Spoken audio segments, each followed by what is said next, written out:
अडानी, अंबानी और टाटा से ज्यादा दान करता है भारत का ये अमीर कबाड़ी। नाम है फकीर चंद। नाम से फकीर चंद, दिल के अमीर। अपनी कमाई का 90% हिस्सा कर देता है दान।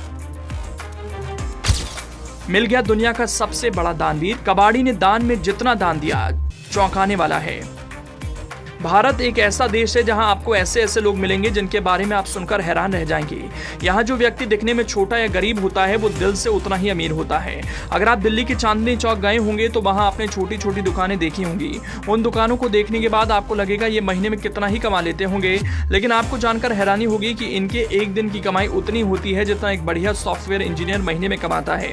इसी तरह जो लोग आपको भारत में सड़कों पर कबाड़ बीनते या फिर ठेला लेकर कबाड़ी वाले चिल्लाते दिखेंगे, वो दिन का इतना कमाते हैं कि आप सोच भी नहीं सकते। आज हम आपको एक ऐसे ही कबाड़ी की कहानी बताएंगे जो अंबानी और अडानी तो छोड़िए, महादानी टाटा से भी ज्यादा दान करता है। राजा हरिश्चंद्र, कर्ण और महर्षि दधीची जैसे दानवीरों का नाम भारत के गौरवशाली इतिहास में गूंजता रहा है। यदि आज के युग की बात करें तो शायद रतन टाटा ऐसे व्यक्ति हैं जो अपनी कमाई का 60% हिस्सा दान में देते हैं। हरियाणा के कैथल में रहते हैं। नाम फकीर चंद है। काम कबाड़ा बीनने का है। हर रोज की कमाई 600 से 700 रुपए, लेकिन 90% कमाई को फकीरचंद दान कर देते हैं। अब तक 35 लाख रुपए का दान कर चुके हैं। खुद शादी नहीं की, लेकिन कई लड़कियों की शादी करा चुके हैं जो गरीब परिवार से ताल्लुक रखती हैं। फकीर चंद के चर्चे अब हर जगह हो रहे हैं। लोगों का कहना है कि उनका नाम जरूर फकीर चंद है, लेकिन वो दिल से अमीर हैं। तो चलिए अब आप फकीर चंद के दान की लिस्ट जान लीजिए। कैथल गोपाल धर्मशाला में गायों के लिए शेड बनवाया, जिस पर 3 लाख रुपए खर्च किए। नंदीशाला गौशाला में शेड के लिए 4 लाख रुपए का दान।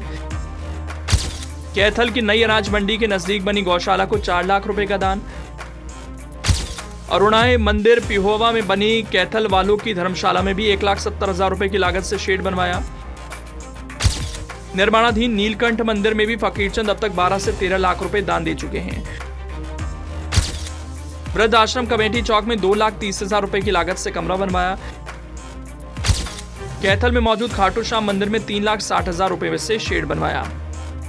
हालांकि फकीरचंद कोई बड़ा बिजनेसमैन तो नहीं, लेकिन सामाजिक भावना से भरे हैं, इसलिए अपनी 90% कमाई दान में देते हैं। सिर्फ अपने लिए 10% कमाई ही जोड़ते हैं। फकीरचंद की उम्र 53 साल है। अकेले जीवन बिताने वाले फकीरचंद के घर की बात की जाए तो 200 गज की जमीन पर बने घर में केवल एक कमरा बना हुआ है। फकीरचंद कीपैड वाला फोन चलाते हैं। कमरे में लोहे का गेट लगा हुआ है। कमरे में कबाड़ा रखा रहता है। एक सीलिंग फैन लगा है। पुरानी संदूक है। कुछ बर्तन हैं। दीवारों पर कई सारे देवी देवताओं की तस्वीरें मौजूद हैं। फकीरचंद कहते हैं कि वो 5 भाई बहन थे, 4 का देहांत हो चुका है और हम में से किसी की भी शादी नहीं हुई। वो घर में अकेले ही रहते हैं। फकीरचंद मरने से पहले अपने मकान को भी दान करने की बात कह रहे हैं। फकीरचंद ने अब तक गरीब परिवारों से आने वाली 5 लड़कियों की शादी भी कराई। उन्होंने हर एक लड़की को 75,000 रुपए का सामान भी दिया।